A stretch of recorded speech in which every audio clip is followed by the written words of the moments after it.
గణేశాయ నమః. ఓం శ్రీ గురువే నమః. ఓం శ్రీమాత్రే నమః. ఈరోజు బ్రహ్మహత్య దోషం వల్ల ఎన్నో కుటుంబాలు బాధపడుతున్నాయి. ఈరోజు బ్రహ్మహత్య దోషం గురించి తెలుసుకుందాం పూర్తిగా. ఈ బ్రహ్మహత్య దోషం అంటే బాగా సంపన్నులుగా ఉంటారు, వాళ్ళు తెలిసి కానీ తెలియక కానీ వాళ్ళ కుటుంబంలో పెత్తనం చేసేవాళ్ళు చేసే తప్పులు వల్ల ఆ కుటుంబం మొత్తం సఫర్ అవుతుంది. వాడు తప్పు పెద్దోడు తప్పు చేసేళ్ళు రూపాయి 10 రూపాయలు తెచ్చేళ్ళు తింటా ఉంటారు. అది బ్రహ్మహత్య దోషం అందరికీ చుట్టుకుంటుంది. మామూలుగా భార్య ఉంటే భార్యకి భర్త లేకపోవడం, భర్తకి భార్య లేకపోవడం, లేకపోతే భార్య ఉండి కూడా పరస్త్రీలతో తిరగడం, ఇవన్నీ కూడా బ్రహ్మహత్య దోషాలే. ఈ బ్రహ్మహత్య దోషాలు చిన్నవి కాదు, ఉమ్మడి కుటుంబాలు ఎంతో మందిని జీరోలుగా చేసినప్పుడు ఉన్నాయి. 100 ఎకరాల భూములు ఉండాలి చిన్న అసలు చుట్టూ పొలం లేకుండా చేసినాయి. వీటన్నిటికి కారణం ఏంటంటే బ్రహ్మహత్య దోషం. బ్రహ్మహత్య దోషం ఏంటంటే పలుకుబడి ఉన్నవాళ్ళు పలుకుబడి లేని వాళ్ళని నమ్మకంగా మోసం చేసేటప్పుడు, తన పని తాను చేసుకోపోతున్నప్పుడు అయినా మోసం చేసేవాళ్ళు, వాళ్ళకి అటువంటి వాళ్ళు ఖచ్చితంగా బ్రహ్మహత్య దోషం తగులుతుంది. ఈ అధికార దాహం గ్రామ పెద్ద కానీ, లేకపోతే అధికారి కానీ, లేకపోతే ఇంకోటి కుటుంబ పెద్ద కానీ అందరినీ సమానంగా చూసుకోవాలి. వాడి యొక్క ఆర్థిక స్థితిని బట్టి మనం ఖర్చు పెట్టించే డబ్బులు ఎంతవరకు అతను తెచ్చిపెట్టగలడు మనకి అని చెప్పేటువంటి విధానం లేకుండా తే అంటూ ఉంటారు కొందరు ఆఫీసర్లు. ఎక్కడి నుంచి తెస్తారని చెప్పి చూడు, వాడు నిజాయితీ పోయాక అందరు అవినీతి పనులు కూడా 100కి ఇప్పుడు 90% మామూలుగా మోసాలు చేసినా 10% ఖచ్చితంగా నిజాయితీగా ఉంటారు. మీకు ఎదురే కదండి, వాస్తవంగా 99% నిజాయితీ పనులే ఉంటారు. ఈ 1% అంటే 100 మందికి ఒక్కడు. ఆ లెక్కను చూసుకుంటే మోసాలు చేసేవాళ్ళు ఆ 1% 99% డామినేట్ చేస్తున్నారు ఈరోజు. మీరు ఈ 99% తటస్థమైపోయారు, అన్యాయాన్ని ప్రశ్నించలేరు, ఎందుకు ధర్మాన్ని గెలిపించలేరు. అటువంటిప్పుడు ఈ 99% తటస్థంగా ఉండడం వల్ల ఈ 1% హీరోలు అయిపోయి వాళ్ళు చేసే వ్యసనాలకు అలవాటు పడే తప్పులు చేసేవాళ్ళు ఖచ్చితంగా బ్రహ్మహత్య దోషానికి గురవుతారు.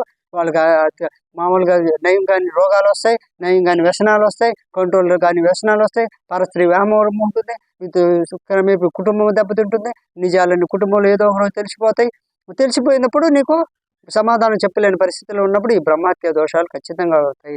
ఈ కారణంగా మీ యజమాని కారణంగా కుటుంబ సభ్యులు కూడా బ్రహ్మహత్య దోషాలు లేకుండా ఉండాలంటే ఇప్పుడు నేను చెప్పే రేఖలను చూడండి. అయితే విధిరాతను తప్పించుకోవాలి పూర్తిగా, కానీ కొంత రెమెడీ చేసుకోవచ్చు. అయితే ఈ బ్రహ్మహత్య దోషాలు ఈ శుక్రస్థానం బొటన వేలు కింద ఇక్కడ నుండి అడ్డరేఖలన్నీ బ్రహ్మహత్య శుక్రుడి దోషం. స్త్రీని మోసం చేస్తే, స్త్రీ మూలకంగా అంటే మోసం చేసినప్పుడు కడుపు నుండి ఆహారం తినడంతో మోసం తప్పు చేస్తుంటారు, అది వేరు. స్త్రీని మోసం చేసి ఆ సంపద లేకుంటే ఖచ్చితంగా బ్రహ్మహత్య దోషం ఉంటుంది. స్త్రీని నమ్మించి మోసం చేసి లేకపోతే ఉంపుడుగతి ఉపయోగించుకుని ఆ స్త్రీ సంపదను దోచుకునే వాడికి బ్రహ్మహత్య దోషం ఉంది. అదే పురుషుడైతే, స్త్రీ అయితే పురుషుని మోసం చేసే డబ్బు సంపాదించుకుంటే ఖచ్చితంగా ఆ స్త్రీ జీవితం కానీ ఆ పురుషుడి జీవితం కానీ బజారును పడే స్థితిలో ఉంటుంది. అదే బ్రహ్మహత్య దోషం.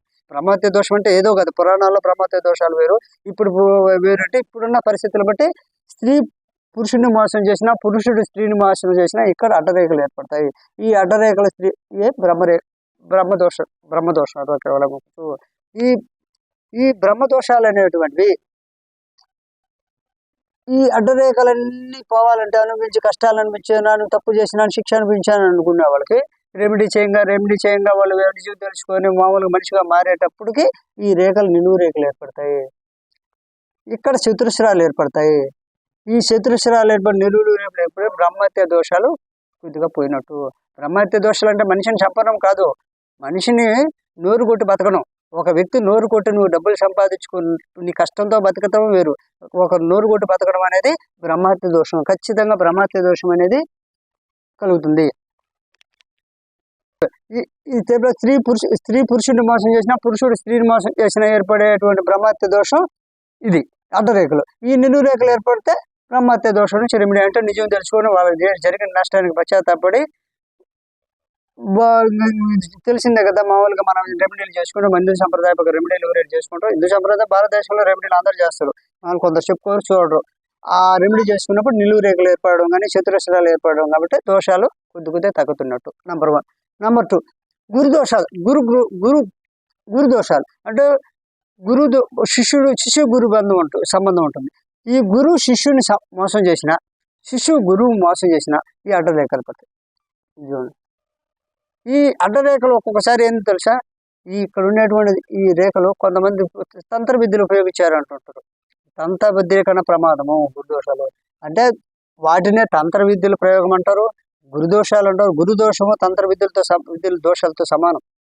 ఈ గురు దోషాలు ఏంటంటే శిష్యుడు గురువుని మోసం చేసిన, గురువు శిష్యుని మోసం చేసిన, ఆ మోసం చేసే తీరు తెలియాలి. వాడు వ్యసనాలకు అలవాటు, వాడి సుఖాల కోసం తప్పు చేశాడా, లేదు మామూలు బతకడానికి తప్పు చేశాడు చూడాలి. బతకడానికి తప్పు చేస్తే దోషం లేదు.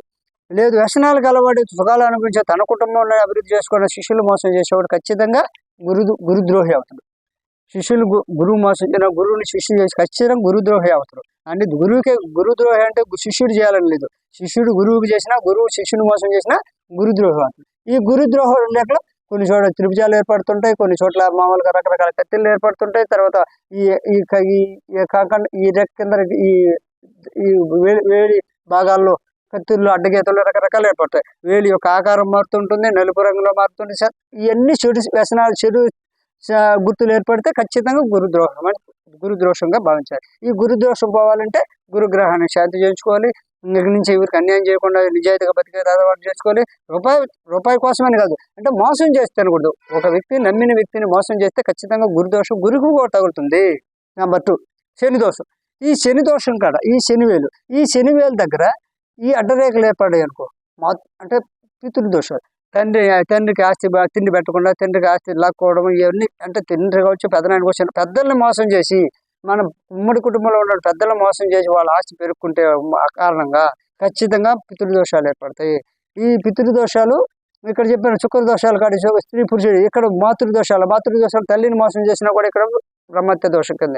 ఇదే విధంగా ఈ శని దోషాలు, పితృదోషాలు. ఈ పితృదోషాలు అంటే ఖచ్చితంగా నీకు తండ్రి ఆస్తులు పెరుక్కోవడం, లేకపోతే ఇంకోటి వాళ్ళకి తండ్రి సరిగ్గా చూడకపోవడం, చుట్టుపోటు మాటలతో మాట్లాడడం, వృద్ధాప్యంలో వాళ్ళని కఠినంగా మాట్లాడడం, మనసులో నాటుకోబోతుంది వాళ్ళకి. అటువంటిప్పుడు నీకున్న రూపాయలు ఏదో కొద్దిగా పెడితే తృప్తి పడతారు పెద్దోళ్ళు. అయ్యా నీకు ఉండి పెట్టకపోతే ఖచ్చితంగా పితృదోషాలు ఏర్పడతాయి. ఈ పితృదోషాలు పోవాలంటే శని తైలాభిషేకం చేసుకోవాలి. ఇక్కడి నుంచి మీ తల్లిదండ్రులు సక్రమంగా చేసుకోవాలి.